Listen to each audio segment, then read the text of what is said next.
दर्शन के क्षेत्र निम्नलिखित हैं: ज्ञान मीमांसा 2, तत्व मीमांसा 3, मूल्य मीमांसा। ज्ञान मीमांसा को ज्ञान शास्त्र भी कहते हैं। इसके अंतर्गत ज्ञान के स्वरूप, ज्ञान के स्रोत, ज्ञान की सीमा के बारे में विचार किया जाता है। अर्थात ज्ञान मीमांसा में इस बात का अध्ययन किया जाता है कि मानव अंतिम सत्य का ज्ञान प्राप्त कर सकता है या नहीं।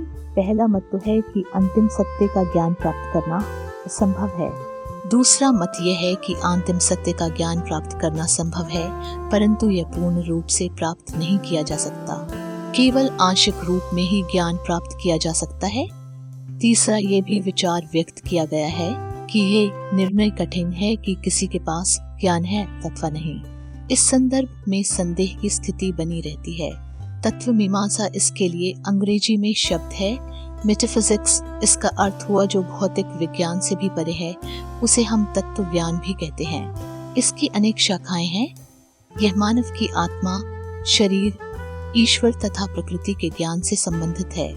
सत्ता मीमांसा, इसमें सत्य के बारे में अध्ययन किया जाता है और यह पता लगाने का प्रयास किया जाता है कि सत्य एक है या अनेक। यदि सत्य के अनेक रूप हैं तो उनका पारस्परिक संबंध क्या है। सृष्टि शास्त्र के अंतर्गत ये अध्ययन किया जाता है कि सृष्टि की रचना कैसे हुई और क्यों हुई और सृष्टि की रचना किसने की।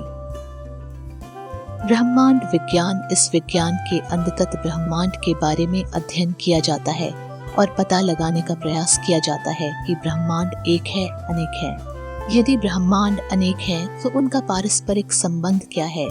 आईवी युगांत विज्ञान, इस विज्ञान का संबंध जीवन के अंत से है। इसके अंतर्गत यह अध्ययन किया जाता है कि मृत्यु के बाद आत्मा कहाँ जाती है, उसकी स्थिति क्या होती है। वी आत्मदर्शन विज्ञान, इस विज्ञान में मानव स्वयं का अध्ययन करता है और यह जानने का प्रयास करता है कि मैं कौन हूँ, कहाँ से आया हूँ और मृत्यु के बाद कहाँ जाऊंगा। आत्मा का शरीर के साथ क्या संबंध है। 3 मूल्य मीमांसा, इसे मूल्य शास्त्र भी कहते हैं। मूल्य मीमांसा में मूल्यों का दार्शनिक दृष्टि से विवेचन किया जाता है। संसार में जब भी कोई व्यक्ति काम करता है तब वह सोचने लगता है कि इसका मूल्य क्या है। इसी प्रकार मूल्य मीमांसा में सत्यम, शिवम, सुंदरम 3 मूल्यों का अध्ययन किया जाता है। इसकी 3 उपशाखाएं हैं। 1 सौंदर्य शास्त्र, इस शास्त्र में सौंदर्य के अर्थ, स्वरूप तथा प्रकृति का अध्ययन किया जाता है। 2 नीतिशास्त्र, इसे नैतिक दर्शन भी कहते हैं। इसके अंतर्गत अच्छे बुरे, सही गलत, उचित अनुचित का अध्ययन किया जाता है। 3 तर्कशास्त्र, इस शास्त्र में तर्क संबंधी नियमों तथा विधियों का विवेचन किया जाता है और ये पता लगाया जाता है कि तर्क कैसे किया जाता है। कल्पना, अनुमान, तुलना, विभाजन, वर्गीकरण आदि की परिभाषा देकर तर्कशास्त्र के सभी पहलुओं को जानने का प्रयास किया जाता है। फॉर मोर एक्साइटिंग वीडियोज के लिए बने रहे हमारे चैनल के साथ। लाइक और सब्सक्राइब जरूर करें।